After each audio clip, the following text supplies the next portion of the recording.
Hello मेरे shining stars. तो आज हम कर रहे हैं सचित्र हिंदी व्याकरण कक्षा 8 बाय अमित पब्लिशिंग हाउस एडोराइज सीरीज।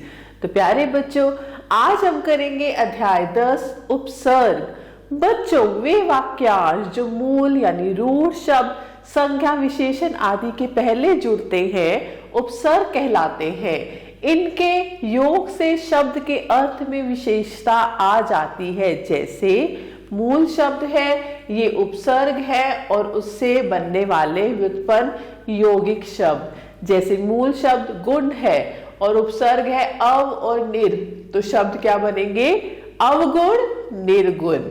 दान है मूल शब्द, उपसर्ग है आ और प्र, तो आदान और प्रदान। और अधिक जानिए, शब्दों का निर्माण उनके आरंभ में शब्दांशों का प्रयोग करके किया गया है। शब्दांश जुड़ने पर मूल शब्द के अर्थ में परिवर्तन आ जाता है। जैसे धर्म, अधर्म विपरीत अर्थ दे रहे हैं। इन शब्दांशों का स्वतंत्र प्रयोग नहीं किया जाता, ये शब्दों के प्रारंभ में जोड़े जाते हैं। हिंदी में प्रचलित अधिकतर उपसर्ग संस्कृत से आए हैं। इनके अतिरिक्त कुछ उपसर्ग हिंदी के अपने हैं और कुछ अरबी और फारसी और अंग्रेजी के। इन उपसर्गों का संक्षिप्त विवरण नीचे दिया जा रहा है। तो संस्कृत के उपसर्ग है, उनके अर्थ है और उदाहरण। तो पहला है अव, यानी अर्थ है नीचे, बुरा, हीन। तो अवकाश, अवगुण, अवसर, अवमानना। अभि यानी चारों ओर या सामने। अभिनय, अभिप्राय, अभियुक्त, अभियोग। आ यानी तक और लेकर। आजन्म, आमरण, आदान, आक्रमण। उप यानी छोटा और पास। उपनाम, उपवाक्य, उपदेश, उपवन। अति यानी अधिक, अत्याचार, अत्यधिक, अतिरिक्त, अत्यंत। अनु यानी पीछे। अनुचर, अनुकूल, अनुसार, अनुमान। अप यानी बुरा, हीन, अपूर्ण। अपशब्द, अपमान, अपहरण, अपकार। दूर यानी बुरा और कठिन। दुर्गम, दुर्जन, दुराचार, दुर्घटना। निर यानी बाहर और बिना। निर्गुण, निराकार, निर्माण, निर्धन। निस नहीं और बिना। निस्संतान, निश्चल, निस्तेज, निश्चय। परा यानी उल्टा और पीछे। पराक्रम, प्राधीन, प्राज्य, परामर्श। वि यानी विशेष, अलग, उल्टा। विचार, विजय, विदेश, विज्ञान। स साथ और सहित। सकुशल, सजल, सनाथ, सपरिवार। प्र अधिक और आगे। प्रभाव, प्रहार, प्रकार, प्रबल। प्रति यानी हर एक, उल्टा। प्रतिक्रिया, प्रतिशोध, प्रतिदिन, प्रतिकूल। सु यानी अच्छा, सुपात्र, सुपुत्र, सुगम, सुयोग। हिंदी के उपसर्ग अध यानी आधा, अध खिला, अध मरा, अध कचरा, अध पका। क और कु बुरा, कपूत, कुदिन, कुचाल, कुरूप। स और सु साथ, अच्छा, सपूत, सगुन, सुजन, सुघड़। अ यानी अभाव और निषेध, अशांति, अमर, अगम, अछूत। अन यानी कमी और निषेध, अनमोल, अनकही, अनजान, अनसुनी। नि बिना और निषेध, निहत्था, निडर, निकम्मा, निहाल। भर यानी पूरा, भरपूर, भरमार, भरपाई, भरसक। बिन यानी बिना और निषेध, बिन ब्याहा, बिन मांगा, बिन देखा। चो यानी चार, चौमासा, चौराहा, चौपाया। उर्दू और फारसी के उपसर्ग खुश यानी अच्छा, खुशबू, खुशनुमा, खुश मिजाज, खुशहाल। ना नहीं, नालायक, नादान, नाजायज, नासमझ, नापसंद। बद यानी बुरा, बदनाम, बदमाश, बदहजमी, बदबू, बदसूरत। बे यानी बिना, बेदखल, बेशरम, बेलगाम, बेनाम, बेकार। ला यानी बिना, लाइलाज, लापरवाह, लाजवाब, लापता। अंग्रेजी के उपसर्ग है हेड यानी प्रधान और मुख्य। Head constable, head master, head clerk. General प्रधान, general manager, general secretary. Deputy यानी उप और सहायक। Deputy commissioner, deputy director.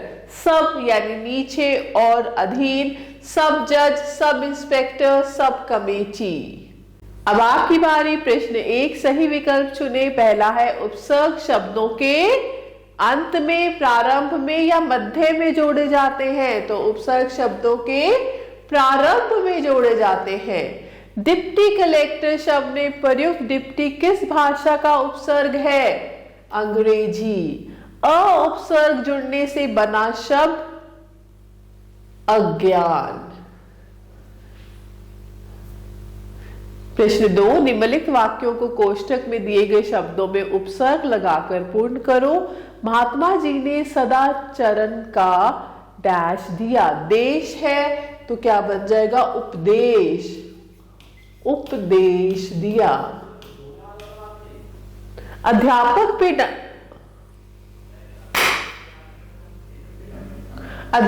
के डांटने पर उसका कक्षा में डैश हुआ? अपमान।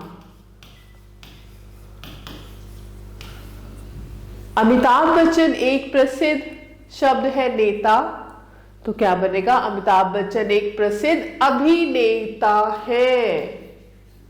अभिनेता। अभिनेता है। वीर पुरुष कभी भी जय स्वीकार नहीं करते, यानी पराजय, हार। भीष्म पितामह ने डैश विवाह न करने की प्रतिज्ञा की। शब्द है जीवन। आजीवन। जीवन भर। प्रश्न 3, निम्नलिखित शब्दों में से उपसर्ग अलग करो। तो आप कर सकते हैं, जैसे हमराज, हम। ऐसे ही अवनति आप कर सकते हैं, उत्कर्ष, अनपढ़। आगे है प्रश्न 4, निम्नलिखित उपसर्गों से दो दो शब्द बनाओ। जैसे उप है उपवन, उपदेश।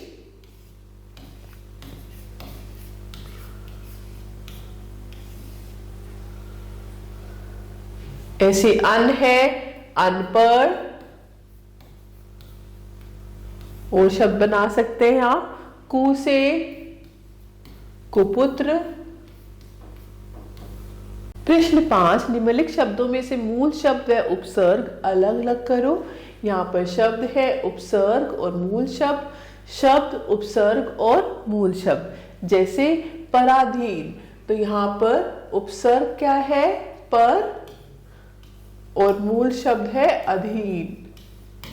ऐसे अप शब्द है, अप है उपसर्ग और मूल शब्द है शब्द। तो ऐसे ही चिरायु है, चिर उपसर्ग है और आयु मूल शब्द। तो ऐसे ही आप कर सकते हैं। तो मैं आशा करती हूँ आपको अध्याय अच्छे से समझ आया होगा।